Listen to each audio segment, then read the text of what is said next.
Y no estábamos grabando, estábamos grabando. Sí, ay, Dios. Listo, vuelvo y proyecto. Entonces, si nosotros nos detenemos en la pregunta de Jesús, que es interesante lo que planteas, Catherine, y lo que han planteado todos, por supuesto. Si nos quedamos en la pregunta, no tenemos todavía una acción transformadora. Seguimos complicados, porque no sabemos qué va a pasar. Pero la acción transformadora ya nos deja ver cuál es la acción, la operación de Jesús en el asunto. Y Jesús opera diciendo, traigan la moneda de quién es la cara y de quién es la inscripción del César. Ah, este man no es cualquiera. Este man es el emperador de Roma. Eso nos significa una cantidad de cosas. Para luego desenlazar respondiendo, den al César lo que es del César y a Dios lo que es de Dios.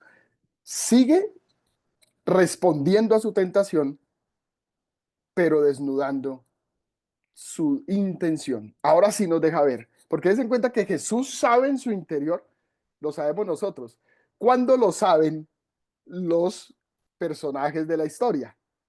Cuando él dice, ¿por qué me tientan? Antes no lo sabían. Y imagínense ustedes en ese escenario, usted ahí parado, cuando Jesús les dice, ¿ustedes por qué me tientan? Uy, uno dice, uy, papá, ¿qué va a pasar? ¿Cómo es que qué es lo que va a pasar aquí? El hombre se puso bravo, va a haber pelea, va a haber dificultad, bueno, ¿qué va a pasar? No, traigan la esta del César. Entonces la cámara se congela. Ahora tiene lo del César, ahora hay toda una acción. Pregunta quién es, le dicen quién es, y dice perfecto. Que el César reciba lo que le corresponde y Dios lo que corresponde. Y ya todo el mundo dice, wow, wow, le quito el sombrero a este. ¿Estamos? Claro, pero por supuesto, ustedes y yo podríamos encontrar esto de otra manera. Esta es mi propuesta, ¿sí? Esta es mi propuesta. De cara, pues, al ejercicio. ¿Está bien? Dime, Juan. Dinos. Así, a priori, mirando estos dos textos, yo noto que la acción transformadora se identifica o se define en un verbo. El verbo buscar vasijas y el verbo traiga la moneda. O sea, el verbo, la acción empieza cuando dice vamos a recoger aceite, colocar en las vasijas. Son verbos. Acá traigan la moneda. Ahí Claro, está porque la acción. La acción el, es verbo, ¿no? Los verbos son las exacto, acciones. exacto, Entonces, exacto. en juntos ejemplos, no sé si aplicará para hartos o para todos, pero pues, cuando se habla de acción, indica un verbo. Tiene que haber un verbo para que se dé una acción. Para que haya acción, porque si no, no hay movimiento, ¿verdad? Entonces, Recuerden el relato de la suegra, ¿sí? Recuerden el relato de la suegra. Jesús entró a la casa, situación inicial. Vio que estaba enferma. Ahí ya hay un verbo que es ver, pero nos introduces en la complicación. La señora está enferma. La toca y la sana. Acción transformadora. Se levanta. Sí, porque de alguna manera van conectando, porque responder es un verbo, venir es un verbo, ¿verdad? Pero denota la acción, denota la transformación. Por eso es acción transformadora clímax. Denota la transformación, denota el cambio de tono en la problemática, el cambio de tono en la complicación. O para resolver, o para que se dé el milagro, para que no se dé. Como lo vimos también en el de las 10 vírgenes, ¿recuerden? En el de las 10 vírgenes lo vimos. Al final, pues no entraron. Las 5 insensatas no entraron. Ahí hay una resolución que al final se convierte en revelación, pero el problema no se resuelve, la carencia no se resuelve. Aquí en estos dos, la situación queda resuelta. En una se revela algo, en la otra hay un milagro y hay una provisión y hay una solución al problema de una vida. O sea, es la acción que resuelve la trama. Es la transformación, por eso pensemos en esa expresión, acción transformadora. Transforma. Claro, si pensando en lo que nos dice Catherine, si nosotros decimos, ¿ustedes por qué me tientan? Y ellos respondieron, de malas, porque es que queremos verte muerto y lo encendieron a piedra, ahí habría una acción transformadora, ¿verdad? O a Jesús lo encendieron a piedra, tuvieron que cubrirlo y Jesús tuvo que escapar de ellos. Cierre. Y se fue a Galilea, como pasa en otro relato, ¿no? trataron de apedrearlo, Jesús salió en medio de ellos y se fue a Galilea. Desenlace. ¿Sí? Es distinta la acción transformadora, claro, porque no resuelve al final, pero tratan de matarlo, ahí hay toda una acción. Pero si nos quedamos con la pregunta, claro, la pregunta obligatoriamente conecta con el traerme la moneda para que la vea. Pero la pregunta en sí misma es parte de la complicación, porque la pregunta complica el asunto. Ahora, otra cosa, recordemos, porque esto nos puede traicionar inconscientemente, recordemos que la Biblia no tenía ni títulos, ni capítulos, ni versículos. Que eso fue algo que hicieron eruditos expertos para separar, pero no necesariamente esa separación. O sea, el versículo 16 podría comenzar en traedme la moneda para que la vea. ¿Sí? Con algún conector. Habría que mirar también en el original el asunto. Pero bien, dale, Catherine.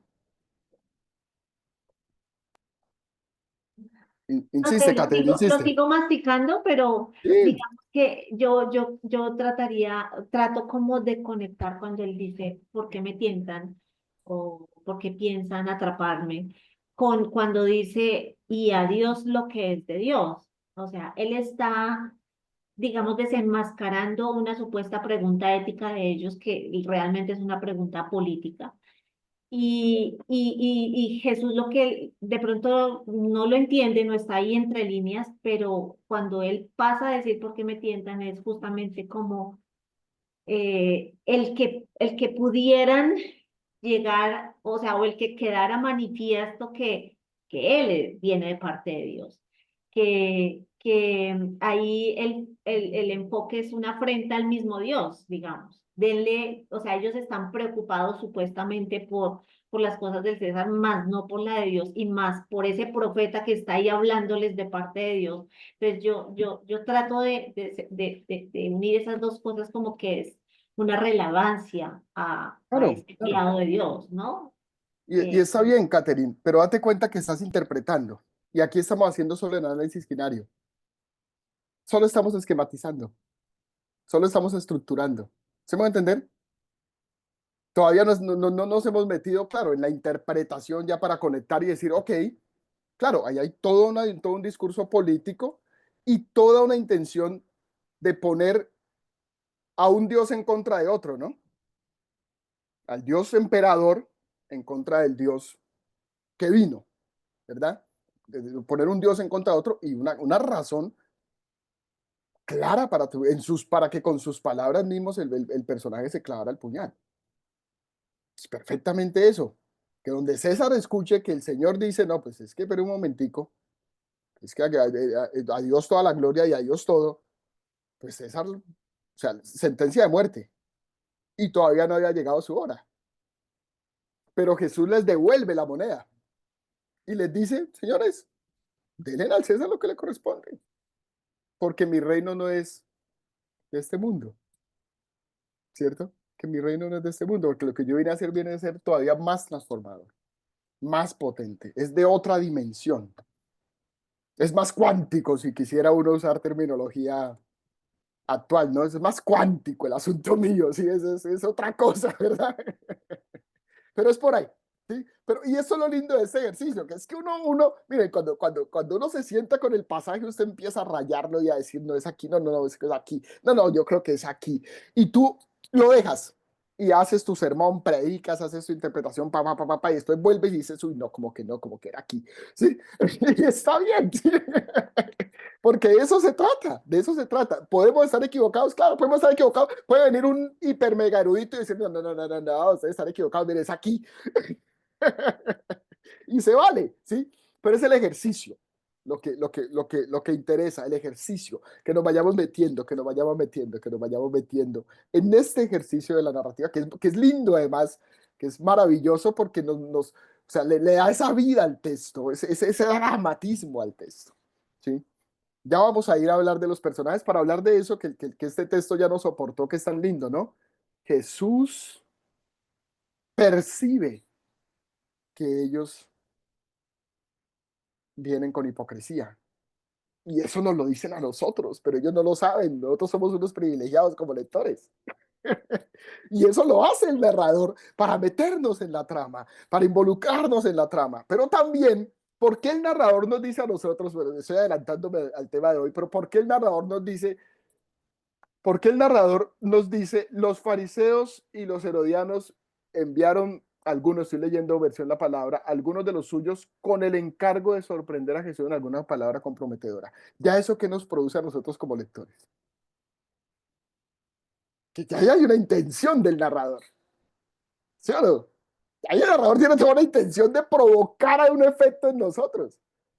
Oiga, esa gente vino a sorprender a Jesús y Jesús es de nuestro combo, Jesús es nuestro pana, Jesús es el man con el que nosotros estamos afiliados, es el héroe de la película. Y estos quieren es hacerlo caer. Y eso inmediatamente nos produce a nosotros una antipatía hacia los fariseos y los herodianos. Y una mayor empatía y simpatía hacia Jesús. De hecho, empatía en ese momento, uy, no, Jesús, no te vas a dejar caer. Uy, no, Jesús, respóndeles bien. ¿Y qué le va a responder? ¿Qué le va a responder? Que los coge y los desenmascare. ¿Verdad? Que uno se va metiendo ahí, va involucrándose emocionalmente con el relato. Que es la idea de la narrativa, pero la narrativa es tan hermosa porque nos involucra, nos hace vivir el relato, nos mete en el relato, nos hace hacer parte del ejercicio del relato. Muy bien. Aquí está Carlos. Carlos dice, buenas noches, una consulta. Este ejercicio solo se puede hacer en textos narrativos, es decir, en un proverbio no se podría usar, gracias. Depende del proverbio, pero generalmente en los proverbios usamos más que todo el ejercicio de la metáfora, los paralelismos, antitéticos, sintéticos, sinónimos, escalonados. Hay otros recursos que también son muy ricos y que yo tengo fe que vamos a alcanzar a revisarlos después de Semana Santa, si nos rinde. Pero ahí vamos, ahí vamos. Pero sí, también es una delicia, esos paralelismos también son muy ricos. Y hay algunos textos de los salmos que contienen relatos, porque esto es relatos, es para la narrativa bíblica más que todo. ¿Vale? Bien, gracias Carlos por la pregunta. ¿Estamos? ¿Seguimos, sí o no? Dice Señor, Daniel Marguerat y Burkin, dicen, todo relato da cuenta de una acción transformadora, o de adquisición o de pérdida. Es contar con esta transformación lo que da legitimidad al hecho de narrar. Si no hay acción transformadora, no hay relato. No hay relato. Bueno, muy bien. Los personajes. Dijimos que íbamos a hablar de las 6 herramientas que usa la narrativa. La primera es la intriga. Y estábamos hablando de la intriga, concluimos con esto del esquema quinario. Recuerden que cuando hablemos cuando yo les voy a pedir a ustedes que hagan el ejercicio del esquema quinario, lo que les voy a pedir básicamente es que hagan un ejercicio así con su texto, ¿verdad? Que pongan en el texto la situación inicial, el nudo, la acción transformadora, el desenlace y la situación final. Escogen un relato, vayan pensando ya en su relato. Si quieren, de una vez organizamos los grupos en un momento. Piensan en su relato. Vamos a trabajar con el Antiguo Testamento, vamos a trabajar con un evangelio. Quisiéramos trabajar y comenzamos, porque esa va a ser la entrega final, ¿verdad? Que va a quedar bien caracterizada en el Moodle el fin de semana. ¿Listo? Muy bien. En Semana Santa, a pegarle a eso. Semana Santa es para descansar, ¿cierto? Bien, los personajes. Si la trama o intriga constituye el esqueleto del relato, los personajes son su ropaje, es ponerle carne a la cosa. Los personajes son claves en el relato. Y en los evangelios, especialmente en los evangelios, todos los personajes están cualificados por la relación que establecen con el héroe principal, que es Jesús. Todos están alineados a Jesús, o como antihéroes, o como oponentes, o como cómplices, ¿verdad? Las tipologías de los personajes entonces es el héroe, el antihéroe, el cómplice o el oponente. El análisis narrativo entonces manifiesta un prodigioso interés por examinar cómo el narrador construye a los personajes, porque el narrador los construye.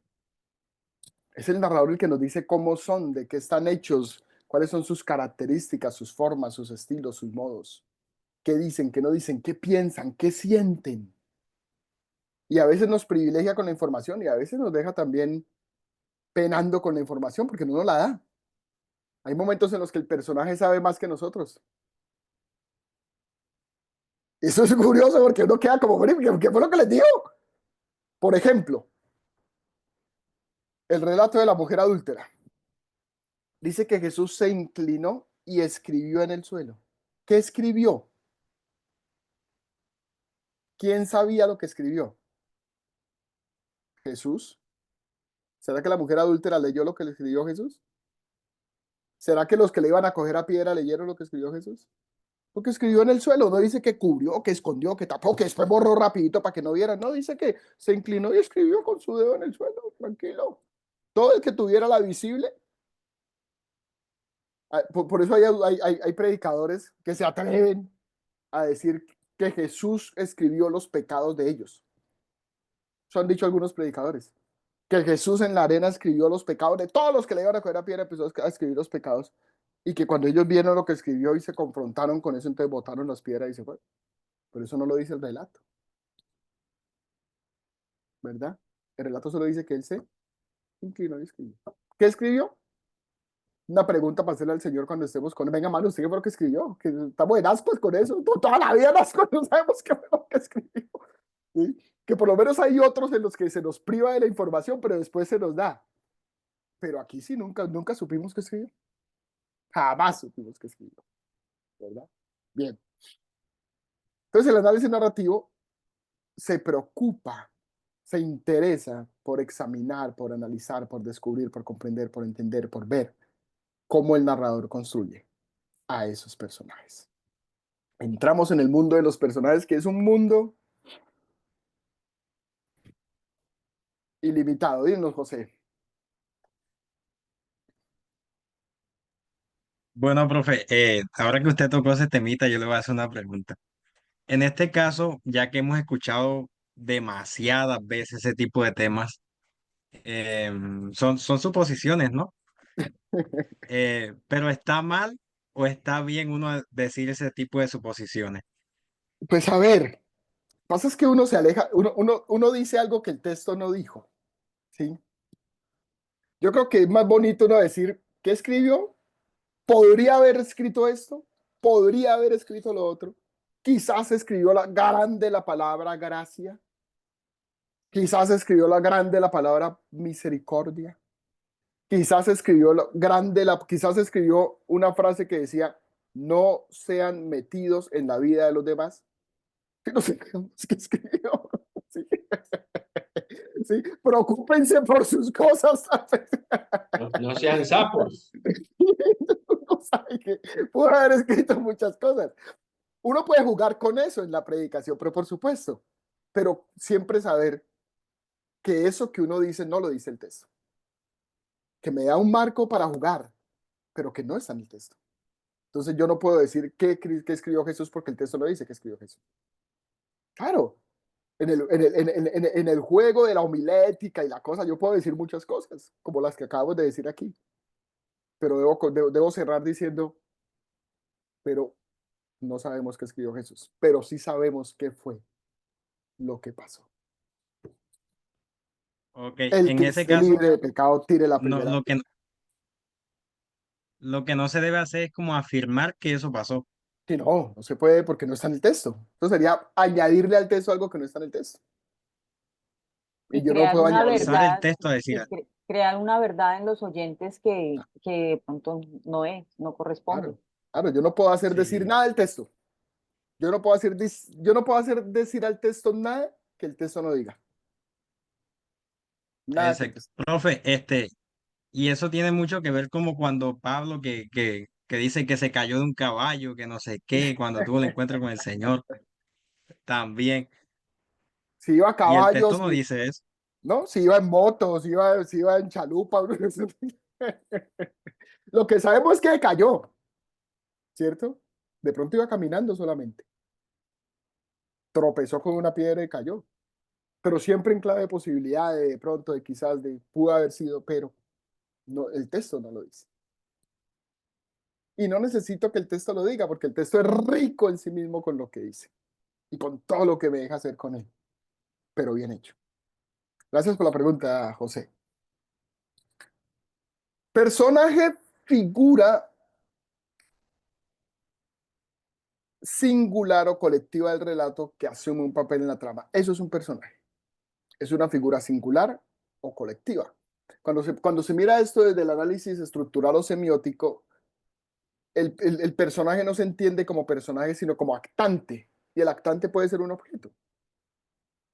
Pero aquí el personaje es una figura singular o colectiva del relato que asume un papel en la trama. Por ejemplo, en el relato de Balaán, la mula, si es una mula, la asna, viene a ser un personaje, ¿no? Y un personaje relevante, porque asume un papel en la trama. Bien. Tipos de personajes entonces, el protagonista puede ser un personaje simple o complejo, que desempeña un papel importante en el desarrollo de la trama. Es importante. En los relatos que acabamos de ver, la mujer es un personaje protagonista, Elías es un personaje protagonista, pero el acreedor no es un personaje protagonista. Los hijos no son personajes protagonistas, ¿cierto? En el relato de la moneda, los que se maravillan no son personajes protagonistas. Jesús es protagonista y seguramente los que vinieron y provocaron toda la situación son protagonistas. Pastor, una preguntita. Dale, Asdrúbal. En el relato del tema de la moneda, de que le preguntaron a Jesús que si, prácticamente que hacían con la plata, si diezmaban o la entregaban. Ahí Bueno, hablaban de los acreedores. Los acreedores se pueden tomar como qué tipo de personajes serían ellos, porque ellos hacen parte, digamos que hacen parte de la trama y hacen parte de la angustia de la mujer que de pronto van a tomar a sus hijos y no se habla como mucho de ellos en el relato, ni se dice quiénes son, ni nada, pero digamos que ellos son parte importante ahí en el relato. Ahí qué tipo de personajes podrían ser ellos. sí, ya vamos a mirar eso. Ya vamos a mirar. Yo consideraría que es un personaje cordelo agente. Oficial también le llaman. Es un personaje simple que desempeña un papel menor o único en el desarrollo de la trama, pero moviliza la trama. Lo interesante que tiene el personaje agente, que es muy interesante que tiene el personaje agente, es que el personaje agente nos introduce la acción, genera movimiento, diferente al figurante, que es uno que desempeña un papel pasivo o casi pasivo, como el telón de fondo, ¿cierto? Los extras, ¿verdad? En los relatos. Pero el acreedor es el que hace que la mujer vaya y busque a Eliseo. Y el acreedor es al que ella le va a pagar. Entonces, en cuenta que aparece dos veces nomás en el relato. Y no aparece el acreedor. Aparece por la mención que hacen de él, explícita e implícita. Explícita la mujer, ha venido el acreedor. Implícita Eliseo, ve y paga lo que debes, porque no menciona al acreedor. Pero sabemos que al que le debes a él. Pero nos produce, nos ayuda a darle movimiento, a darle acción, a darle gestión a la trama y gestión a los protagonistas. ¿Y ese acreedor vendría a ser figurante? Un cordel, ¿Un agente, cordel? un cordel agente. Hasta los hijos podrían ser fácilmente figurantes, perdón, cordel, pero luego se van a convertir en figurantes. ¿Por qué? Porque los hijos son los que le pasan las vasijas. Tienen una acción pasiva, no pasiva, sino una acción única menor, pasar las vasijas. ¿De qué más vasijas? No hay más vasijas, mamá. Pero luego son figurantes porque aparecen al comienzo como que se los van a llevar, pasan a ser cordeles y luego figurantes. Ve y vive con tus hijos de eso. Que también es en el implícito, ¿no? Vive con eso. Bien, dinos, Catherine.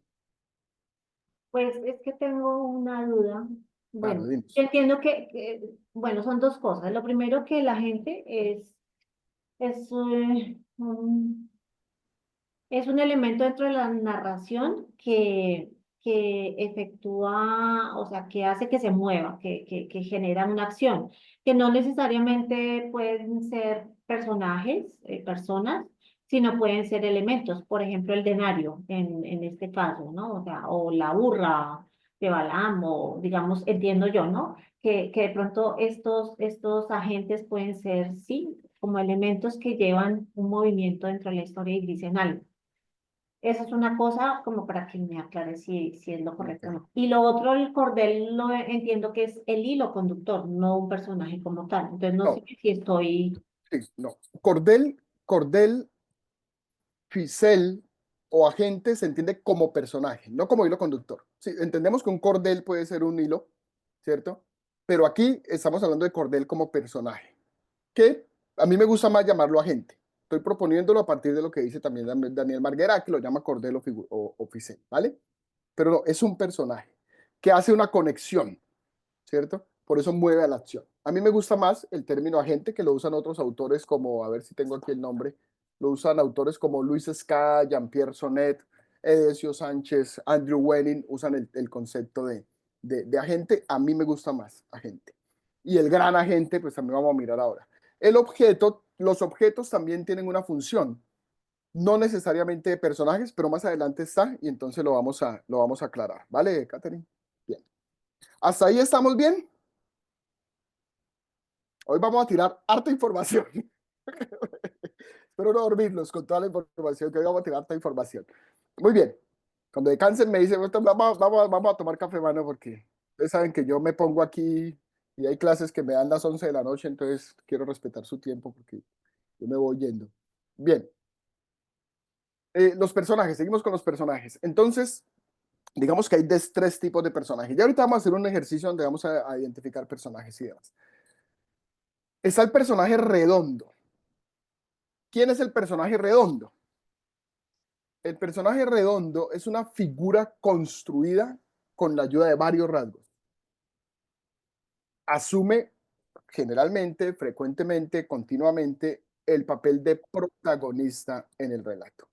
Es un personaje redondo. No podría decir personaje completo, ¿verdad? Está el personaje plano, que es una figura muchas veces resumida a un solo rasgo. Entonces es plano. Y está el personaje bloque, que es un personaje que conserva un papel invariable a lo largo del todo el relato del macrorelato. Está ahí, pero siempre es el mismo, es invariable, no cambia, no se transforma, porque hay otros personajes que por lo menos tienen un movimiento, transformación, cambio, ¿sí? Ese no, ese se mantiene, es siempre el mismo a lo largo de todo el relato o macrorelato o gran relato o relato unificador, ¿no? Como lo llamamos al inicio. ¿Listo? Entonces hay personaje redondo, personaje plano, personaje bloque. ¿Están claros los conceptos? ¿O medianamente claros? Sí, señor. Pues, profe, nosotros, por lo menos a mí, yo tenía claro lo que era el inicio, el nudo, el desenlace. Aquí ya no lo tengo tan claro. No, no, no, con relación a que al esquema quinario, Igual pasa con los personajes. Uno cree tenerlos claros, pero resulta que después se va dando cuenta que como que no era lo que uno creía que era. pero está bien, de eso se trata el aprendizaje. Claro, tú puedes seguir trabajando con nudo, complicación, desenlace. Lo que pasa es que ya los analistas narrativos decantaron por el sistema quinario o por el esquema quinario. ¿Sí? Trabaja en el quinario.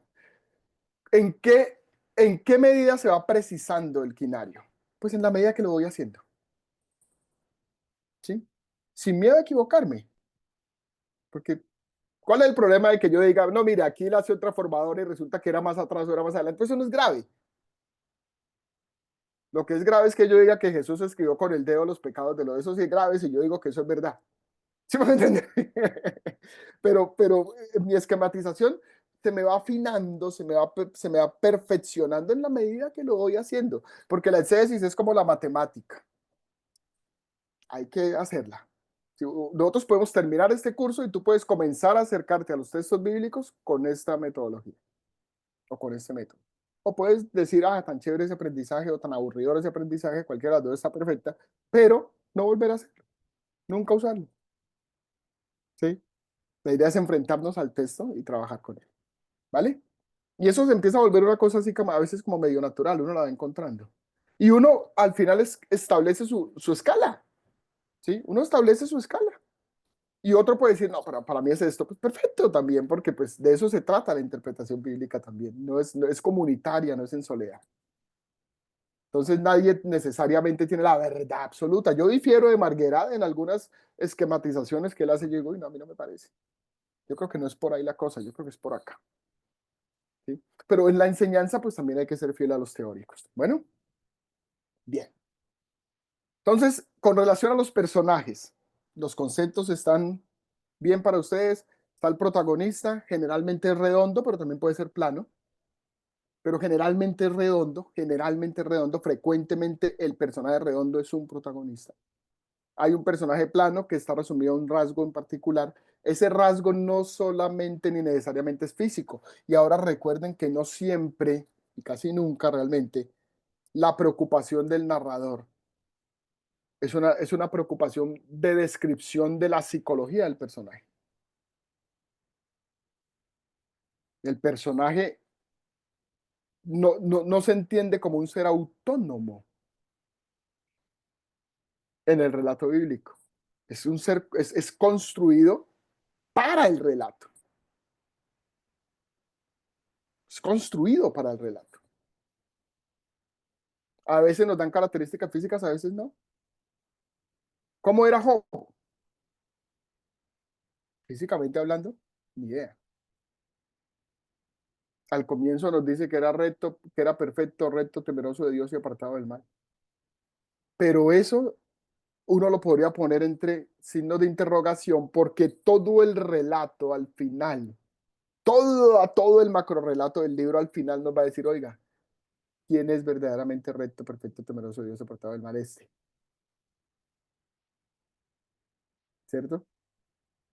Eso que dice al inicio nos lo va a meter en una complicación permanente. Permanente. Pues ese no era recto, perfecto, recto, temeroso y apartado del mal y está maldiciendo el día que nació.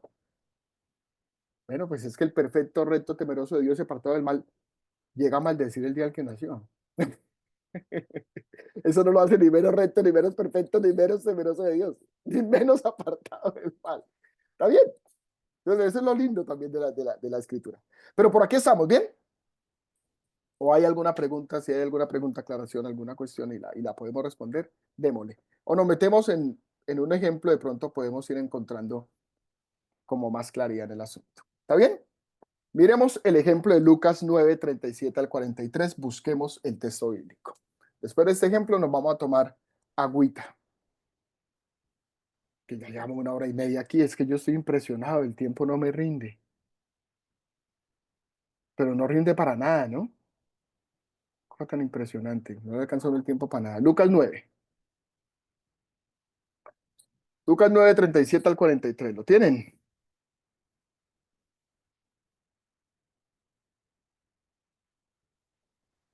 Cuando lo tengan me dicen lo tengo.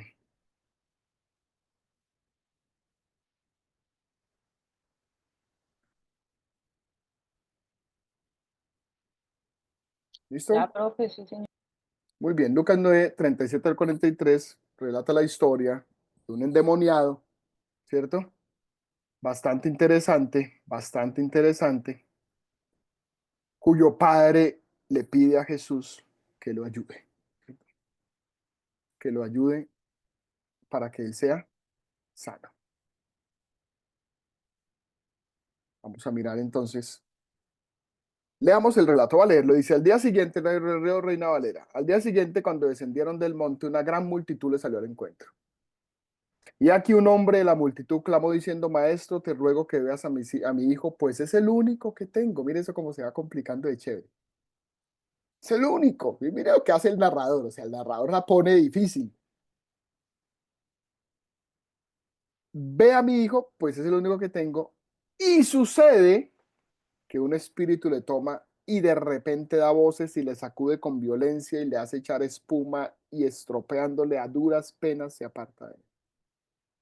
Y rogué, ojo, Sigue la complicación, ¿no? Y rogué a tus discípulos que le echasen fuera y no pudieron.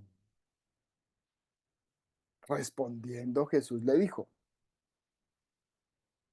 no le dijo, oh generación incrédula y perversa, ¿hasta cuándo he de estar con vosotros y os he de soportar? Trae acá a tu hijo. Y mientras se acercaba el muchacho, el demonio le derribó y le sacudió con violencia, pero Jesús reprendió al espíritu inmundo y sanó al muchacho y se le devolvió al padre. Y todo cierre. Se admiraban de la grandeza de Dios.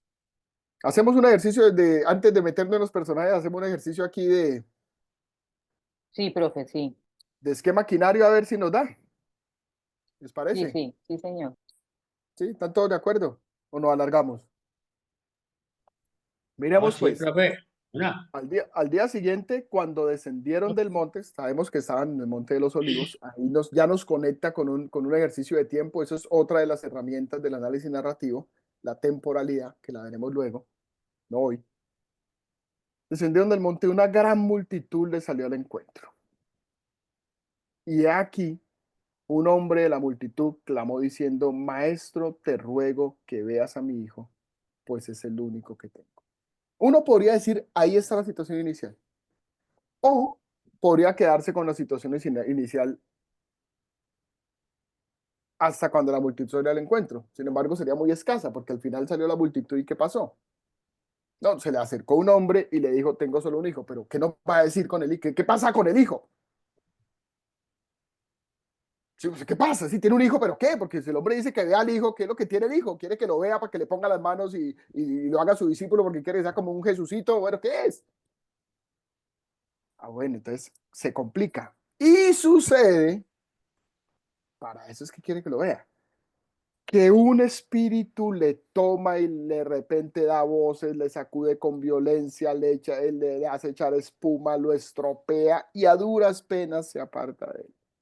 Y uno dice, ahí está la complicación. Pero sigue la cosa complicándose. Rogué a tus discípulos que le echasen fuera y no pudieron. ¿Qué problema? Jesús dijo, oh generación incrédula y perversa, ¿hasta cuándo he de estar con vosotros y os he de soportar? Traed acá a tu hijo. Y para mí, hasta esa pregunta de Jesús va la complicación y comienza la acción transformadora. Traiga al hijo. Y mientras se acercaba el muchacho, el demonio lo tiró y lo sacudió. Pero Jesús reprendió al espíritu inmundo y sanó al muchacho. Para mí, ahí termina la acción transformadora.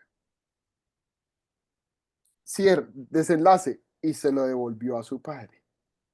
Cierre, y todos se admiraban de la grandeza de Dios. Así, abuelo de pájaro, esa sería mi clasificación.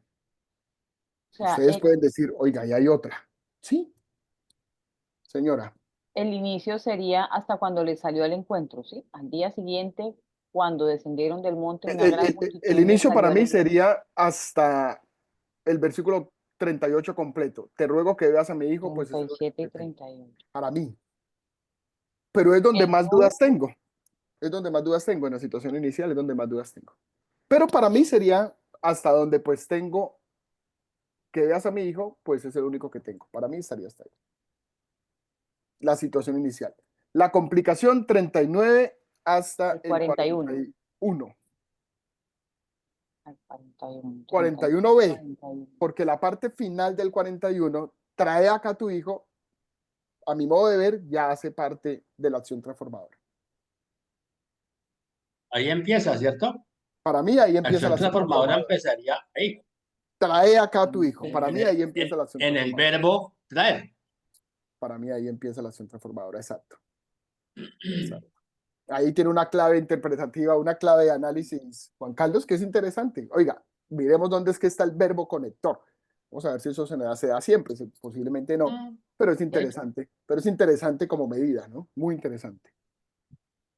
Y ya luego entonces lo sana, y cuando lo sana hay una resolución y hay un desenlace. Se 43. lo devolvió a su padre, ahí sería para mí desenlace, y todos se admiraban, sería para mí el cierre. Claro, ¿dónde estaría la fuerza de un sermón que uno va a predicar? Pues en la acción transformadora, ¿no? En la complicación y en la acción transformadora. La capacidad que usted desde la homilética tenga de hacer con eso un juego lindo, una buena presentación, pues eso le da mucha vida a un sermón. Dinos, Asdrúbal. Pero ese no es el ejercicio es de los personajes.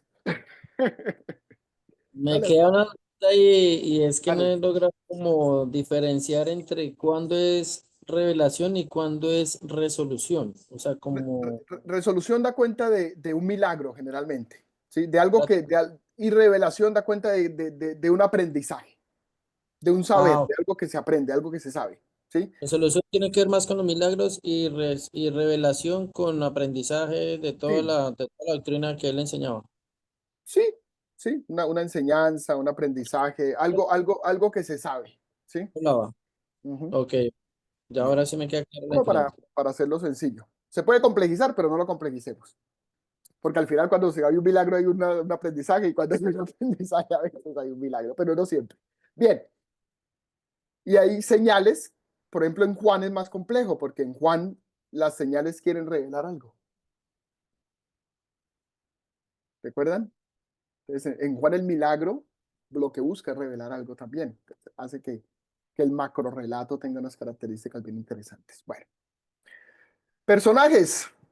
A ver qué tenemos aquí.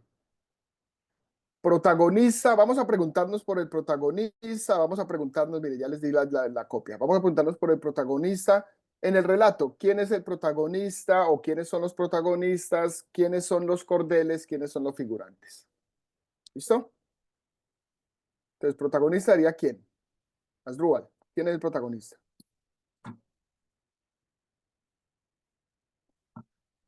El que acabamos de analizar. Sí, en el de Lucas 9, 9:37. Bueno, espérame porque me corrigí. Protagonista, cordel, figurante. Listo, el que quiera retirarse. Escuchemos a Gerardo. Gerardo, ¿quién sería para ti entonces el protagonista o los protagonistas en el relato del muchacho al que el demonio le da sopa y seco, pero después Jesús le da sopa y seco más duro? Protagonistas. Yo digo que ahí uno de los protagonistas es el papá del muchacho, Ujú, pues obviamente Jesús ujú. y el muchacho. ¿Consideras que el muchacho también es protagonista? El muchacho protagonista. Bueno, él no aparece como tanto en el relato como para llamarlo protagonista, quizás no. Ok, miremos aquí lo que proponemos. Decimos que Jesús, el padre del muchacho, el muchacho, muy bien, y el demonio, que hace fiestas el demonio. Es un personaje de hecho completo el demonio, porque es que mire todo lo que hace, lo sacude, lo estropea, lo hace echar espuma, le hace dar voces, cuando ve a Jesús lo tira, lo derriba, vuelve y lo sacude. O sea, es un demonio atrevido. Y nos da mucha información el narrador con relación a la acción del demonio, a cómo opera ese demonio. El muchacho, si bien porque está bajo el efecto del demonio. El padre, que es el buscador de Jesús, es el que recibe al muchacho, es el que buscó a los discípulos, es el que tiene todo un movimiento, y pues Jesús, que es el héroe de la película, ¿no? Dinos, Catherine. Ay, bueno, me leyó la mente porque no había levantado la mano. Pero mi Oye, pregunta, yo vi la mano levantada. no, Le pregunta, leí la mente, ¿sí ven? sí, sí, sí. ¿Cuáles son los personajes que vamos a buscar? Protagonista, agente y figurantes. Ah, ok, ok. Ahora, dinos tú, ¿cuál sería el agente o los agentes ahí? Si los hay.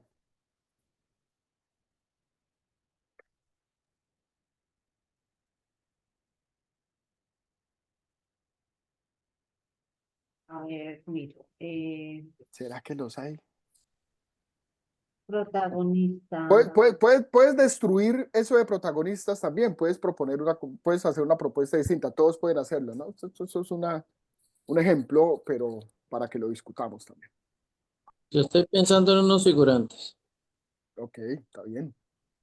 Entonces, dinos los figurantes. Pues yo estoy pensando que los figurantes de pronto pueden ser los a los que el padre fue, pero que no le lograron solucionar el problema, los Los discípulos.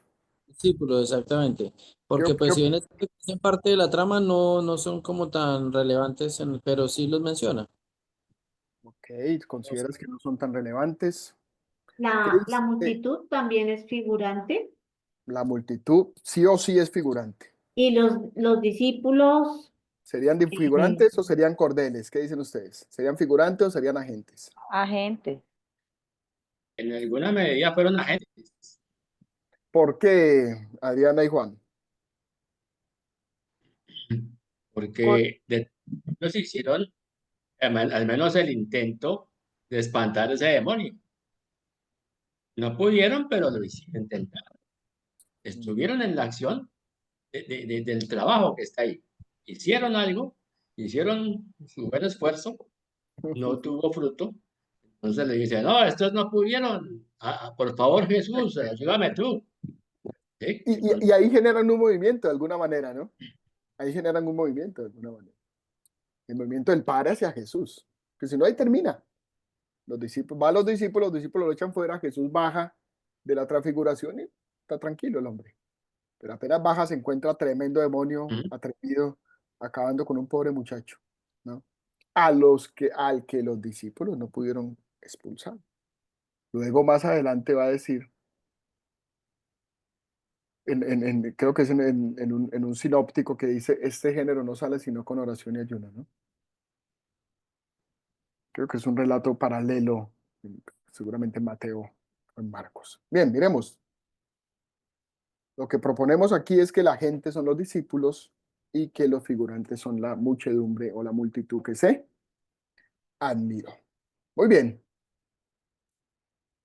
avancemos, conversemos. ¿Conversamos de una o nos vamos a tomar cafecito, agüita, guapanelita, con pan, con roscón? Y venimos y conversamos, 8:45. Yo creo que nos toca ir, venimos, conversamos de este texto y cerramos. No nos va a alcanzar el tiempo, pero bueno, estamos y tratando de hilar más fino. ¿Les parece? Pero la tarea es, nos vamos 15, volvemos a las 9, pero Vale, llegamos con el relato leído. ¿Les parece? O sea, mientras toma el café va leyendo el relato, lo ponen audio, en Biblia en audio para que vaya comiendo y vaya escuchando el relato. Segunda de Reyes 5:1-27. Segunda de Reyes 5:1 al 27. Ahí lo voy a dejar. ¿Listo? Bueno, volvemos en 15, nos vemos a las 9. esta, profe.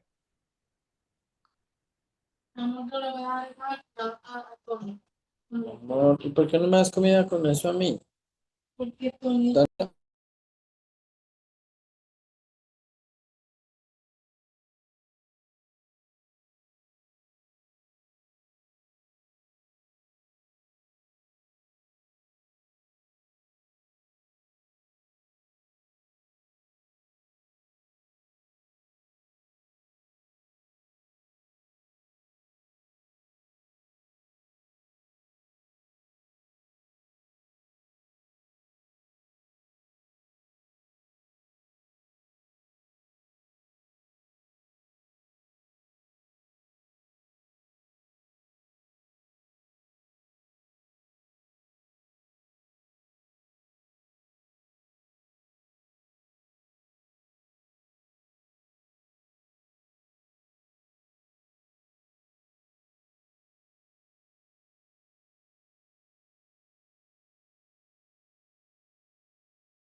Siento,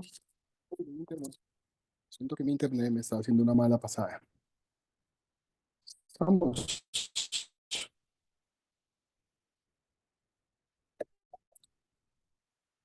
Volvió el Meaco. A ver si nos va a dejar trabajar. Muy bien. Me conecté con los datos. Tengo fe que no va a ser un problema.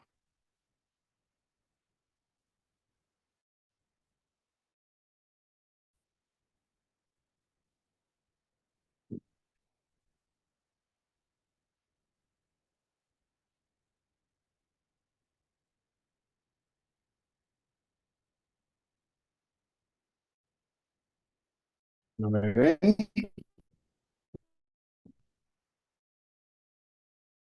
¿Pantalla? Hola, Todavía no, todavía no se hola, está, hola, pues, hola, hola. Hoy no se pues lo ve nada, profe. Hola, hola, hola, hola. lo escuchamos, pero ¿Escuchan? no, ahí ya, pastor. Hola, hola. Profe, ya, Vamos a hacer la invitación a Tinto otra vez, profe. ¿No me escuchan? Sí, sí, ya. señor, sí, Sí, muy señor, ahí bien. lo escucho.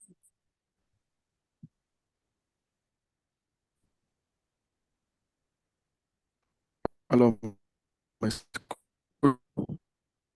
Ah, está muy entrecortado, profe.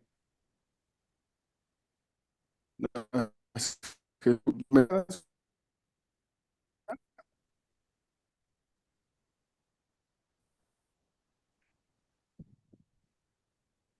ven, ven la pantalla. Sí, vemos una presentación, pero está quietica. Ahora la cara de Asdrúbal.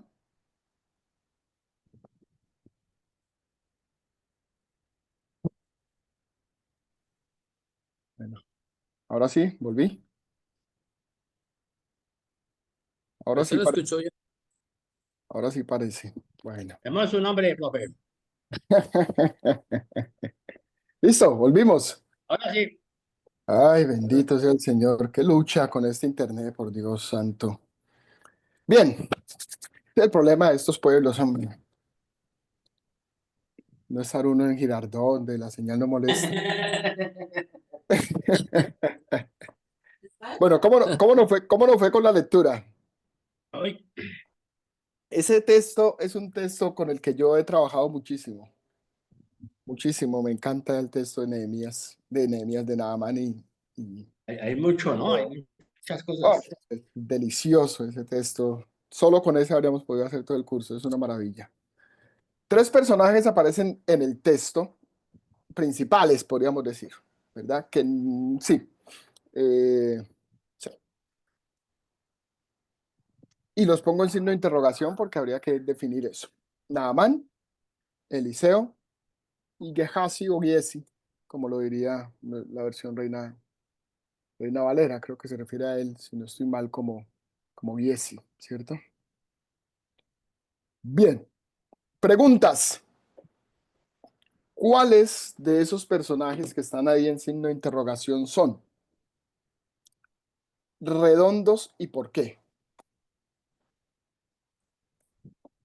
Recuerden que estos ejercicios son calificables, ¿no? Pero no me preocupen. A ver, ¿quién me dice quiénes son redondos? ¿Quién quiere? O lo hacemos democráticamente, dijo un amigo. Eso, bien, dale, Catherine. Gusta, este grupo me encanta. Oiga. Bueno, redondos, Naaman. Ujú, Es redondo porque él muestra una evolución.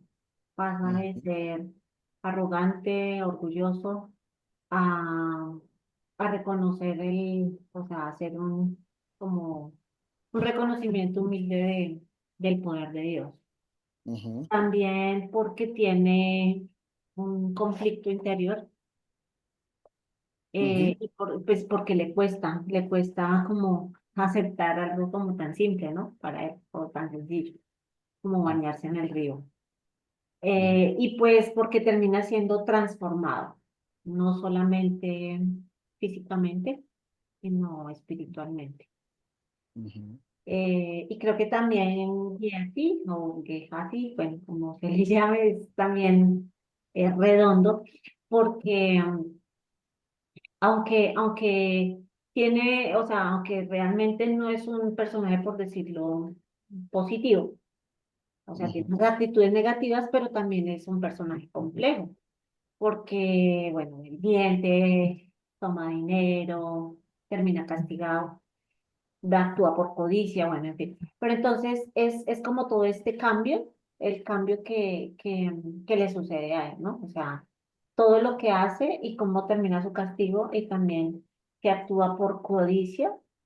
eh, y es como mostrar eh, como la dualidad o los retos o no sé, como la tensión que hay entre el servicio que él tiene como de trabajar para el profeta, pero también las tentaciones materiales que le pueden surgir. Entonces, son personajes como más complejos. Eliseo, ¿qué personaje sería Eliseo? Perdón, ¿Qué? creo que Eliseo es un personaje, es el personaje principal, aunque es un personaje plano, porque él no cambia, ¿no? O sea, permanece, pero es un personaje plano, pero es el personaje, lo que... Principal. Ok, bien. Este ejemplo lo tomé de Marguera, del libro de Marguera específicamente. Eh, Muy interesante la descripción que nos da Catherine. ¿Están de acuerdo con Catherine? ¿Alguien no está de acuerdo con Catherine con relación? Bueno, creo que Naamán es claramente un personaje redondo, ¿cierto? Dice cómo es, dice que es un jefe valiente, dice que el Señor dio victorias a través de él a Arán. También nos dice que es leproso, luego nos dice que hace caso a una niña cautiva y a su mujer, luego entonces se pone como un niño caprichoso que no se quiere meter en un río sucio comparado con el río Farfán de allá de Damasco. Luego le hace caso a sus siervos y se mete al río, se zambulle 7 veces y se transforma, ¿no? Ese texto es maravilloso. Y se transforma y ahora se devuelve y ya quiere llevarse un poquito de tierra para arrodillarse en esa tierra y hacerle altar al Señor. Ya le pide perdón a Eliseo si de pronto le tiene que postrar para ayudarle a su rey a postrarse ante el Dios de los asirios. Es un personaje interesantísimo. Se va y Giesi lo sigue y le entrega a Giesi lo que le pide, o a Gehazi. Bueno, es un personaje claramente redondo, ¿sí? Catherine nos hace una propuesta con relación a Giesi y con relación a Eliseo. Catherine nos dice, yo considero que Eliseo es el principal, bueno, Naamán sin duda es un personaje principal también. Catherine nos dice, Eliseo es un personaje principal, pero considero que es un personaje plano porque no cambia.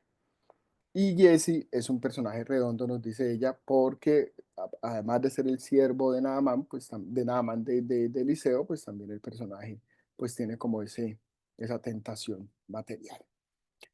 ¿Qué dicen los demás? ¿Están de acuerdo con Catherine? ¿Tienen otra respuesta a esa Profe, primera pregunta?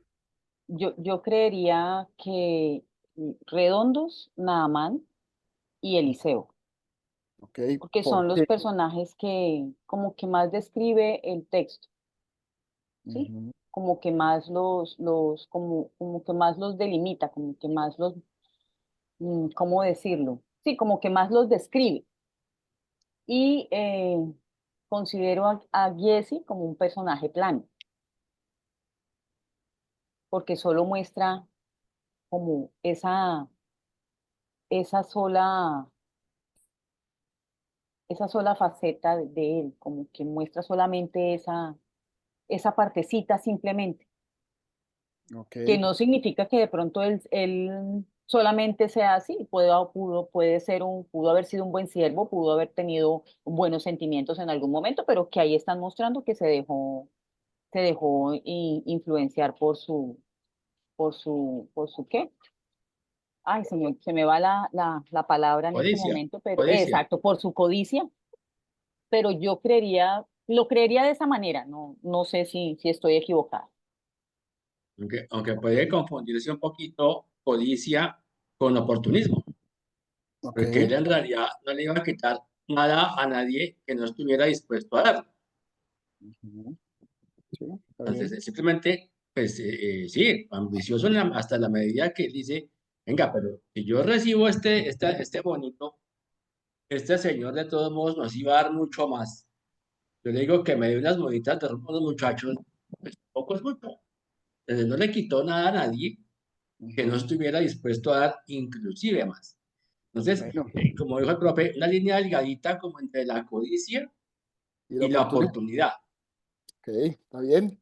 Y, Está y interesante. ahí, De pronto sí le quitó algo a alguien, ¿no? Tocaría mirar, tocaría complejizar eso un poco, pero y, ahorita la complejizamos. Ahorita la complejizamos. ahora, y otros personajes que están ahí me parece que son muy importantes. Ajá. Vas a hablar de los. La esclava que dice, mire, hay un personaje en mi tierra, si mi amo lo visitara, es más, sin ese comentario de esa chica, no hubiera pasado nada. Exacto. Y lo mismo los acompañantes de Naamán que le dicen, pero venga, hombre, si le hubieran puesto una tarea mucho más compleja, la hubiera hecho. Esto es sencillito, hazlo. Perfecto, entonces se ve que esos dos personajes, esa chica y el grupito de asesores, de acompañantes, son unos personajes que figuran, son unas figuras para mí importantísimas. Pero ¿qué serían? ¿Figurantes o agentes? O Pues, cordeles que llamamos. yo no sé, pienso que la esclava fue un agente Ajá. y los soldados que acompañaban Los a siervos Naaman, los siervos, o fueron mensajeros. figurantes. ¿Figurantes o cordeles? Y No, pienso que no, no, sí, no hacen aunque, aunque, como una aunque, función similar a la de la chica. que también, sabes que como que se confunde una con la otra, pero también pudieran ser esos agentes que dicen, pero ven, hubieran dicho, oh, bótate de un abismo alto y caerás de cabeza, ven, pues lo hubieras hecho. Están llevando al personaje a que lo haga, a que haga lo que el profeta le dijo. Me parece que son, no sé si figurantes o cordeles, o agentes o figurantes, pero juntas, Sí, porque es, pueden ser juntas. Bien, bien, bien, bien. pienso eso, profe. Gracias. Interesante. Carlos,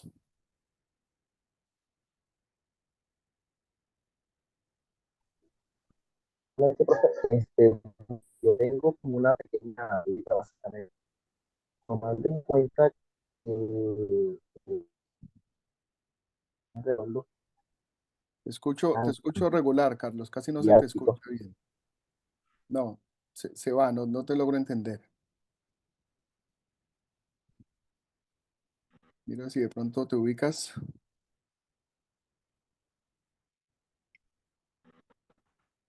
para escuchar mejor tu pregunta o tu aporte. Bien, lo que propone Marguerite mientras logramos que Carlos, no sé si alguien más quiere aportar algo, Gerardo, Asdrúbal, José, ¿qué dicen? ¿Algo que decir? ¿Están de acuerdo con Catherine? ¿Están de acuerdo con Adriana? ¿Complejizan juntamente con,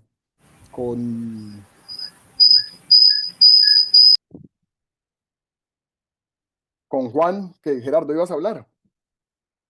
Carlos, volviste, ya tienes mejor sonido. No, Carlos va y vuelve. De mala señal, Carlos. Listo, Gerardo, ibas a decir algo. Sí, sí, lo de Naamán es el personaje que está en todo el relato desde prácticamente el inicio hasta el final, prácticamente el final. Solo se sale ya cuando Eliseo reprende a su criado y le pasa la lepra.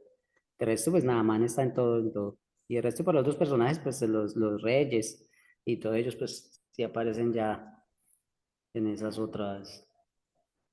¿Los reyes qué serían para ti? ¿Serían Personas. agentes o serían figurantes? Recordemos la clasificación rápidamente para que nos ubiquemos. Aquí está. Recordemos, un personaje, un personaje protagonista principal puede ser simple o puede ser complejo, desempeña un papel importante dentro de la trama. Un agente o cordel es simple que desempeña un papel menor o único en el desarrollo de la trama, pero moviliza, recuerdan, no lo tengo ahí en la diapositiva, pero moviliza a la acción. Por eso es un agente, agencia la acción. Y el figurante es un personaje simple que desempeña un papel casi pasivo o pasivo. Es como el telón de fondo, es como los extras, ¿verdad? En el relato. Teniendo esa descripción en mente, Gerardo, los reyes que los mencionaste, eres el primero que los menciona, vendrían a ser figurantes, cordeles o agentes. Ya nos dijiste que los Agentes. principales consideras que son agentes. ¿Por qué son agentes? ¿Por qué los clasificas como agentes? Porque ellos aparecen como en ¿cómo lo digo? En una posición firme o, por ejemplo, el que envía las cartas, ¿sí? Y le dice, le enviaré cartas a él, o sea, influye ahí y al que la recibe, pues la recibe como de la forma equivocada porque el otro quería como que estuviera bien recibido allá y él piensa que es como un ataque, como una trampa. Entonces, como por ahí, por ese ladito. Bien. ¿Alguien más quería decir algo, José? ¿Qué opinas, José? Dale, escuchemos a José. ¿Qué tienes que aportar? Bueno, y a Carlos, que ya está otra vez. No sé si ya tenemos mejor recepción, Carlos.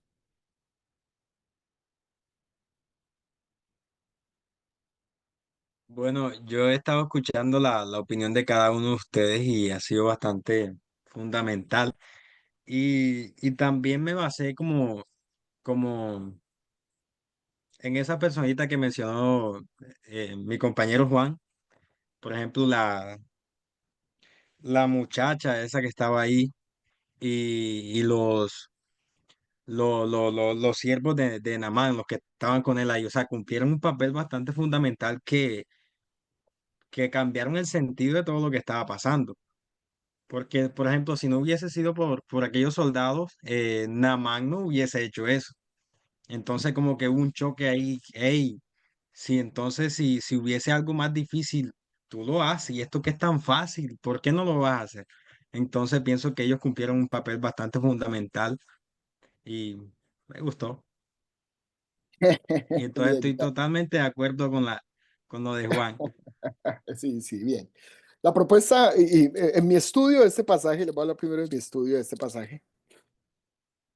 Tengo una predicación de este texto, o dos realmente, porque yo divido el pasaje. Para mí hay dos unidades de sentido en este texto y no una, ¿sí?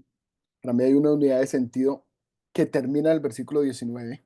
Para mí ahí está la primera unidad de sentido. Y luego la segunda unidad de sentido para mí está en el versículo 20 en adelante, que es cuando Giesi aparece de manera clara y definitiva en escena hasta el versículo 27. Ah, claro, Naamán, totalmente de acuerdo con todo lo que ustedes han dicho, es un personaje supremamente completo, se presenta, hasta se caracteriza, ¿cierto? El narrador nos dice que era general del ejército, que era un varón grande delante del Señor, con S minúscula, seguramente hace referencia al rey, que lo tenía en gran estima porque por medio de él ahí sí Jehová había salvado a Siria, que era valeroso en extremo y no tal pero leproso. O sea, todo eso tiene un contraste con una condición que él tiene y es que y es la lepra. Luego nos introduce en una chica, ¿verdad?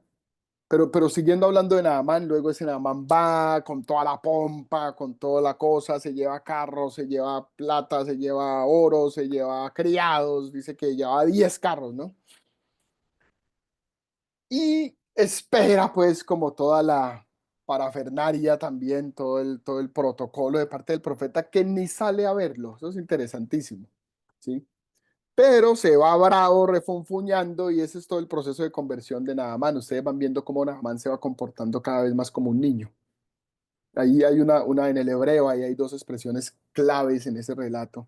Hay varias claves de interpretación, pero eso de una muchacha, en el hebreo la palabra es una niña pequeña, que hace contacto, hace como un corchete abajo allá en el 17, por allá, cuando dice que la piel, cuando Naamán salió del río, su piel era como la de un niño pequeño, y la palabra en hebreo que se usa es la misma, es el mismo término, solo que uno está en femenino y el otro está en masculino. Entonces, el proceso de conversión de Naamán que se va dando de manera progresiva, porque se en cuenta que Naamán hace pataleta de niño, pataleta de bebé. O sea, ya el solo encuentro con el profeta y el solo el camino en pos del milagro va comenzando a ser un proceso, es un ejercicio progresivo de transformación de Naamán. ¿Sí? Porque la pataleta de un bebé, ay, yo no me meto allá, es pura pataleta de niño. Está en su proceso de conversión hasta cuando realmente se transforma en un niño. ¿Sí? De niño, de gran señorón a niño y de niño a siervo, ¿verdad? Porque al final se suscribe como siervo de Eliseo. Recuerden que así mismo se llama siervo, ¿sí? Y que su piel es como la de un niño pequeño y tiene condiciones de un niño, pero ¿quién quiere cargar tierra en un carro? Si no son los niños que jalan carros con pitas llenas de tierra, ¿no? Todas las características de un niño. Eso es muy interesante en el relato, es supremamente paradójico. Además, es un relato que tiene ironía y una cantidad de cosas más. Eh, ese Naamán, que sufre una transformación, que es caracterizado por el narrador y toda esa cuestión, pues sin duda es un personaje redondo, perfectamente de acuerdo con ustedes. Muestra unas complejidades, muestra unas transformaciones, muestra un cambio, como lo decía muy bien Catherine también. Eliseo sería un personaje redondo también en este sentido. Eliseo se da cuenta que el rey está con mucho miedo y que eso puede haber una tremenda guerra, se entera de eso porque los chismes vuelan, ¿cierto? Y el hombre yo no sé cómo se entera, pero se entera, que no nos dice el relato cómo se entera, simplemente nos dice que se entera, ¿cierto? Y dice, dígale que venga, mándelo para acá, tráigamelo, mándemelo que yo aquí tengo respuesta. Y ahí uno ve una acción, una actitud de Eliseo algo benévola, ¿verdad? Y si bien no sale al encuentro, sino que le envía un mensajero a Naamán, no obstante, su acción hacia Naamán es una acción compasiva, misericordiosa, de acompañamiento, de propuesta de sanidad, ¿cierto? Ahí vemos una faceta de Eliseo, pero vemos una segunda faceta. Por eso en todo el macro relato vemos una segunda faceta y es el encuentro con Giesi.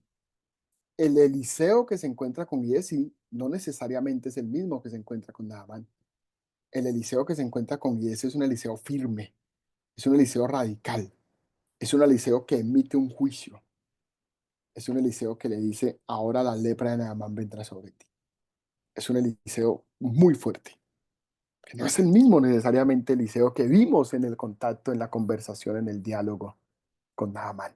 Y esa transformación en el ser de Eliseo, como el narrador nos lo propone, nos lo presenta, nos muestra otra faceta y nos muestra una redondez de esa persona de Eliseo que interviene 4 veces en el relato. Y ese podría ser un personaje redondo. Lo que propone Marguerat es que es un personaje plano, ¿cierto? No bloque, sino plano. Porque lo que nos dice Marguerat es que Giesi muestra una sola faceta, la doblez. Y esa faceta de doblez de Giesi se manifiesta de varias maneras. Cuando ustedes miran el relato del versículo 20 en adelante que se refiere a Giesi, van a encontrar varias veces que se repite el número 2, que da cuenta de ese ejercicio de doblez que hay en Giesi, ¿sí? Ya conecta un poco como con eso. Ustedes van a mirar versículo Eh, Efraín, 2 jóvenes, versículo 22, y él dijo, bien, mi señor me ha enviado a decirte, viene la falsa, ¿no? La farsa, mi señor me ha enviado, es una mentira, ¿no? Ahí hay doblez. Y aquí vinieron a mí a esta hora del monte Efraín 2 jóvenes de los hijos de los profetas, te ruego que les des un talento de plata y 2 vestidos nuevos. Te ruego que no tomes 2 talentos, le insistió, y le ató 2 talentos de plata en 2 bolsas y 2 vestidos nuevos, y lo puso a cuesta de 2 de sus criados para que lo llevaran delante de él.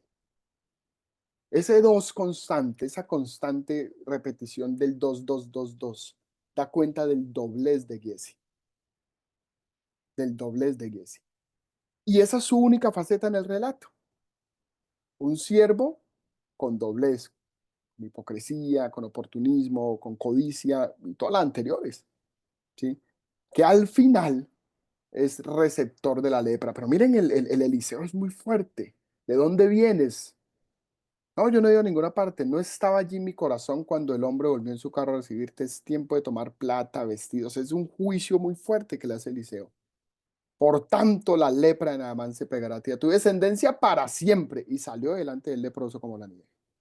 Es demasiado fuerte. Esa es otra faceta que nos muestra el relato de Eliseo. Para pensar en Eliseo como un personaje redondo, en Naamán como un personaje redondo y en ese como un personaje plano de una sola faceta, la doblez. Eh, Hay unos personajes ahí que son muy interesantes, que son los cordeles. A mí me parece que la clave de interpretación en el pasaje son ellos. La niña pequeña que es cautiva, que le dice a la esposa, oiga, ya en Israel hay un profeta. La esposa que le dice al esposo, la niña me dijo que allá hay un profeta, pues mire a ver si va.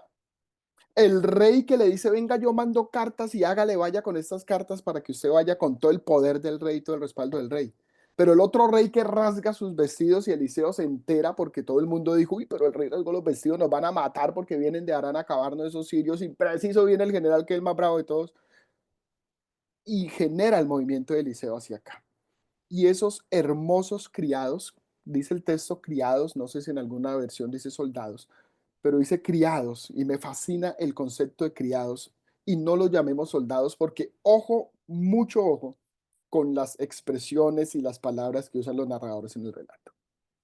Eso es clave en el ejercicio de la interpretación. Cuando tú llamas a los criados, que uno hasta piensa que son dos, ¿no? porque se queda como con esa imagen de los dos de Giesi, ¿sí? Pero dice simplemente que, versículo 13, más sus criados se le acercaron y le hablaron diciendo, Padre mío, mire esas dos expresiones, criados y padre. ¿Quién llama padre a alguien? Por eso ahí hay un movimiento de niñez y servicio en ese texto. Hay un movimiento hermoso de niñez y servicio. Del gran hombronón a niño y siervo. Sus criados le llaman padre. Hay toda una característica infantil ahí, hay toda una teología infantil en este pasaje. Edesio Sánchez en su libro Teología Infantil plantea esa perspectiva de este pasaje de la teología infantil y es que está presente, ¿sí? Le dicen padre y versículo siguiente inmediatamente dice que él se zambulló y su carne quedó como la de un niño que quedó limpio. Y tú le ves esas actitudes de niño a Naamán en su transformación, en su conversión. Eso es hermoso. Pero esos criados, criada que genera el movimiento arriba, es una niña, pero es una niña sierva. Y estos siervos son criados, siervos, pero que se entienden como niños al decirle padre a su señor. Entonces hay todo un movimiento de la niñez. Pero el que quiso ser adulto se volvió leproso. El adulto que era leproso se volvió niño y se volvió siervo. Miren cómo ese hombre que se puso bravísimo con Eliseo porque ni siquiera salió a mirarlo, mire cómo regresa. Te ruego de esta tierra, no se dará a tu siervo, el señorón. Ahora es un siervo, que ya no le interesa llevar en el carro oro, plata, vestidos. Ahora es lo que le interesa llevarse la carga de un par de mulas. Un niño cargando un carrito con tierra. Ahora quiere llevarse tierra. ¿Pero quién quiere cargar tierra? Nada de tierra. Quiere llevarse ahora toda la transformación y se define a sí mismo como siervo varias veces. Versículo 17, se dará a tu siervo porque aquí en adelante tu siervo no sacrificará. Versículo 18, en esto perdone Jehová a tu siervo que cuando mi Señor se apoyara sobre mi brazo, perdone en esto a tu siervo. 4 veces se define a sí mismo Naamán como siervo. Ese Naamán grande, valeroso, fuerte, tremendote que había allá, con las características ahora de un niño y con el comportamiento de un niño siervo. La niña sierva produce el movimiento, la mujer produce el movimiento, unos siervos, entendiéndose como niños, producen el movimiento para transformar al hombrononononon en un niño siervo. Es una maravilla ese texto. Es hermosísimo ese movimiento que se da en el texto y esos cordeles que hacen que la acción se vaya manifestando de maneras tan particulares y tan hermosas. Estoy de acuerdo también con Juan cuando dice, pero es que esos siervos que eran cordeles, después esos criados al último se vuelven como figurantes. Sí, porque si son quizás los mismos criados que ahora acompañan a Giesi con lo que le dan a Amán, pues ahí ya simplemente figuran, ¿verdad? Ahí ya simplemente figuran, ¿cierto? Ahí ya simplemente figuran. Ya ahí no parecen ser más agentes. Pero en medio de todo eso, ¿quién es el verdadero agente o personaje principal de la historia? ¿Quién creen ustedes? Asdrúbal, que no ha hablado.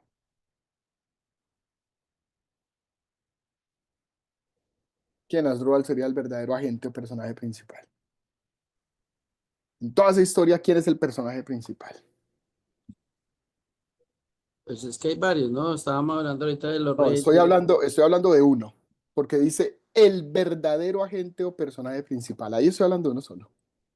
Ya todos los demás los caracterizamos. Ahí estoy hablando de uno. Estoy preguntando solo por uno. La última pregunta: ¿quién es el verdadero agente o personaje principal de la historia? ¿Agente o personaje principal? ¿Quién? Sí, agente y o personaje principal. Ah, Esta bueno, última pregunta, mira, lee esta última pregunta aquí. bueno, ¿Quién principal es nada sería? más. ¿Quién produce toda la acción y es el verdadero, el mero mero, el superhéroe de la historia? ¿Quién es? El que hace que las cosas pasen. ¿Quién es? Mm, El que produce el milagro. ¿Quién es? El que genera la conversión. ¿Quién es? la niña. No, no, no, no, no. Hay uno, lo nombran. Por ahí unas 4, 5, 6 veces lo nombran. Desde el comienzo hasta el final lo nombran. No, por eso, si es el personaje principal, sí Sí, es sí, nada sí. más. No, no, no, no, no, no, no. Hay uno más principal, más potente que Naaman en ese relato. Todavía no, Eliseo. Ariana, todavía no, todavía no. No, no, no es Eliseo, no, no, no, no es Eliseo, no es Eliseo, ahí ese es el mero mero. A ver, Ariana, ¿quién es el mero mero de la historia? Jehová. Ese es el mero mero, ahí está presente en el relato.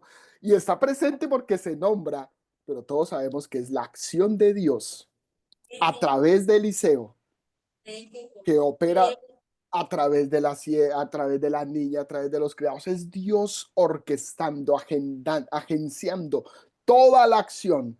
Y es Dios el que se lleva la gloria. Y es a Dios, Juan, al que Giesi le roba.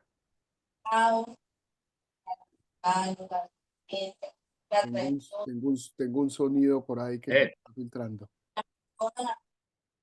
Es a Dios, es a Dios al que Giesi le roba. ¿Y qué le roba? ¿Por qué razón Eliseo le dice a este señor: Jehová en cuya presencia estoy, verso 16? Vive Jehová en cuya presencia estoy, que no lo aceptaré. Y le instaba en Naamán a que aceptara alguna cosa, pero él no quiso. Y dice: vive Jehová, que no lo aceptaré. ¿Por qué? ¿Por qué será? Dígame, ¿cómo se vino Naamán a Israel a buscar el milagro? Mire lo que dice. El Señor se fue de esta manera, mire. Dice que se llevó 10 talentos de plata, 6,000 piezas de oro, 10 mudas de vestido y cartas de rey a rey. O sea, el tipo tenía todo el poder. Plata, la carta de un rey a rey. O sea, eso no fue a buscar al profeta, fue de rey a rey. Si Eliseo le recibe, se tira el milagro, se tira la conversión, se tira la transformación. Porque el hombre cree que eso se puede comprar. Muy bien, José. Muy bien, José. Cree que el milagro se puede comprar con dinero. Y por eso Eliseo le dice: no, no, no, no, no, no, no, no, no, no, no. A Dios la gloria, mi Señor. Toda la gloria a Dios. Esto es acción de Dios y esto no se compra con dinero. Esto no se compra con dinero. Y entonces llévese a la tierrita más bien, mi hijo, para que vaya y juegue allá a carritos. Es que aquí La se va a fe. volver- Profe, Sí, una señor. pregunta. Hemos visto cosas que tienen cierta simbología, usted lo explicó ahorita, del número 2. ¿Esa tierrita que él quería llevarse tendrá algún significado? Yo la entiendo como el juego del narrador para decir, no, este man se volvió un niñito, pero entiendo que la quiere llevar para hacer de alguna manera ya su altar para ese Dios que lo sanó, ¿cierto? Entonces quiere llevar tierra para hacer un altar de ese Dios, a ese Dios que lo sanó, ¿sí? Básicamente. Creo que más allá de eso no hay simbolismo. El 2 en la repetición de palabras nos da una clave interpretativa y es el doblez de Giese, ¿sí? Es el doblez de Giese, que miente cualquier cantidad de veces. Mi siervo me envió, yo no estaba en ninguna parte, doblez, doblez, doblez. Todo el tiempo el hombre está jugando con la doble, ¿no? Entonces es en esa línea de clave interpretativa. Entonces se ven, pero Dios es el mero mero. Dios es el gran artista, es el gran showman de la escena, que está detrás de escena, pero presente en la escena, mencionado y nombrado varón de Dios. Dios dio victorias a través de él. Ahí nos está introduciendo el narrador en esa figura del gran personaje y el gran agente, que es el que hace toda la movilización y produce el milagro. Y lo dijo muy bien Catherine, no solo espiritual, no solo físico, sino también espiritual, ¿verdad? Cuando uno interpreta ese texto desde aquí, uno, claro, hay un milagro, se le va la lepra, pero uno se aleja de la lepra. ¿Se dan cuenta que la lepra deja de ser lo importante? Y empieza a ser lo importante toda esa transformación de siervo, de señorona a niño, de niño a siervo, y el niño siervo, el siervo niño. O sea, la lepra va pasando como un segundo plano. Sí, hay un milagro de sanidad, pero en el fondo lo que hay es una acción transformadora de conversión. La conversión de Naaman y la desconversión de Jesse, que termina como leproso.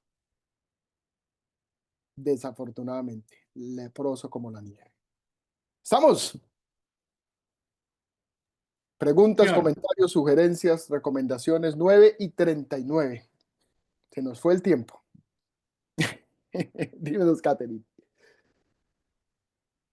Bueno, para decir ahí también que ese verso en el que Eliseo rechaza el regalo también puede ser todo este proceso que ha venido, digamos que yo pienso que lo podríamos manifestar así homiléticamente, todo el proceso que ha venido viviendo Naaman también es un cambio de mentalidad, es un cambio de cultura, de la cultura de la que él venía, los reyes aceptaban sobornos y más y demás cosas, ¿no? Pero pues Eliseo le da la enseñanza que no, o sea, que a Dios no se le soborna, que de Dios solamente Dios es la gloria. También que no se puede comparar, o sea, con la cultura del mundo y cómo se vive fuera de los principios de Dios, de los principios del reino, porque Dios sencillamente actúa por amor, por misericordia, no por ninguna conveniencia, ¿no? Y también como en defensa, como que sale en defensa de, del valor de lo profético, ¿no? De testimonio profético opuesto a lo que hace Giesi, y es Ujú. que la profecía nunca es para un beneficio personal, ¿no? Sino que Dios obedece, Dios no, sino, perdón, el profeta o quien habla de parte de Dios obedece solamente a Dios, no a ningún interés mezquino ni a los hombres. Y que, bueno, también da una lección de gratitud. de- o sea, es Dios quien los sanó. O sea, eso que tú nos dices, profe, resaltar, pues, quién es el personaje principal, también lo hace Eliseo a través de ese verso, es como el reconocer que o sea, es Dios quien hace la obra y quien de verdad tiene fe, o sea, quien de verdad manifiesta y reconoce el favor de Dios, pues lo ha de hacer con gratitud, no para comprar pues ningún favor, ¿no? Y Ujú. bueno, eso nos llevaría a que somos salvos por la fe, somos salvos por la gracia de Dios, no por ninguna Excelente. obra. Mal. exacto. Ahí usaste esa expresión que me encanta, en la predicación lo digo, es que las dádivas desprecian la gracia y esto es una acción de gracia. Miren, una vez, para terminar, voy a cerrar con esta anécdota que me conecta. No tiene que ver 100%, pero me conecta. Una vez hablaba con una doctora, una abogada registradora, directora de registros públicos de una provincia, y estaba discipulándola, hablándole de la fe.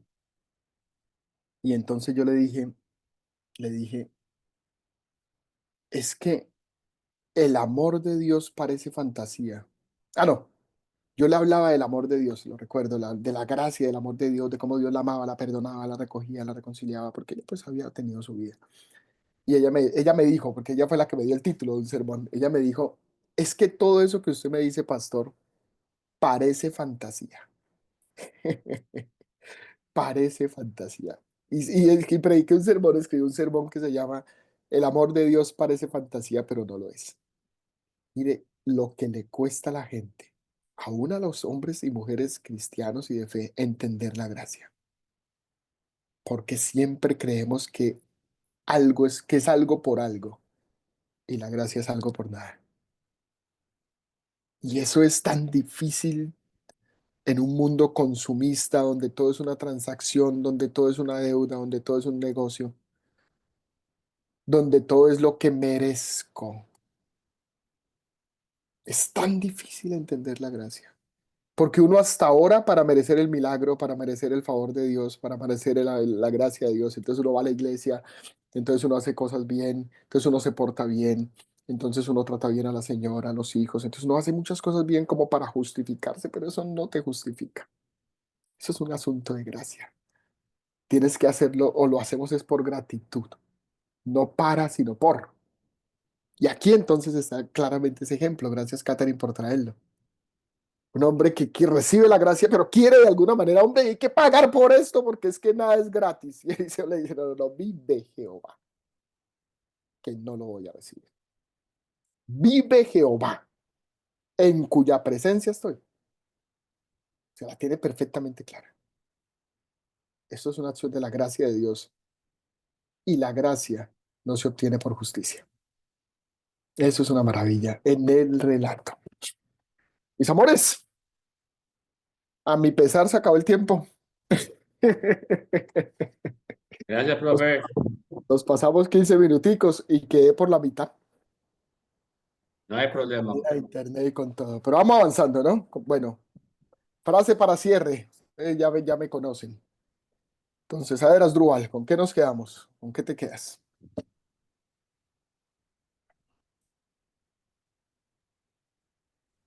Con las partes de la estructura de los textos, ya poco a poco voy ya como aterrizando ya más el tema. Muy bien, Gracias. muy bien. Adriana, Los personajes definen la trama. Juan, Eh, análisis. José, Que el texto es el que habla. Gerardo, Mm. Personaje principal. ese es el mero mero, ¿no? Catherine, ciérranos. La perfección del mejor narrador del mejor narrador que puede existir. Oremos. Señor, gracias por tu gran amor, por tu bondad. Permito, Señor, que tengamos un descanso placentero. Que los que aún tenemos cosas por hacer, tengamos la fuerza, el acompañamiento tuyo para lograrlo. Y Dios, que cada día que podamos acercarnos a tu palabra, que lo hagamos con humildad, con un corazón sencillo, con el deseo de ser tocados por tu palabra, interpelados por tu palabra y transformados por tu palabra. Que en el momento que nos concedas, Señor, enseñarla, predicarla, proclamarla, o en una charla, o en un púlpito, que seas guiando nuestras palabras, dirigiendo nuestras palabras, permitiéndonos hacerlo de manera científica pero sencilla, Señor, con toda la humildad, pero tratando siempre, procurando, Señor, esmerándonos en llevar una palabra de vida desde la vida a las personas, Señor. Gracias, Dios, por este tiempo. Oro por cada uno de los compañeros, Señor, estudiantes y docentes junto conmigo, que estamos en esta sala virtual, conectados, y como dijo Catherine en la primera oración, y conectados. No solo conectados a un medio tecnológico, sino conectados unos con otros desde este espacio para aprender juntos y enseñarnos unos a otros. Gracias, Señor, te damos por tu amor. Amén. Amén. Dios Gracias, me los profe. bendiga. Tengan una bonita noche. Feliz noche, bendiciones. Bendiciones, feliz noche. Amén. Gracias. Bendiciones Bueno, a todos. compañeros, bendiciones, descansen. Chao a todos.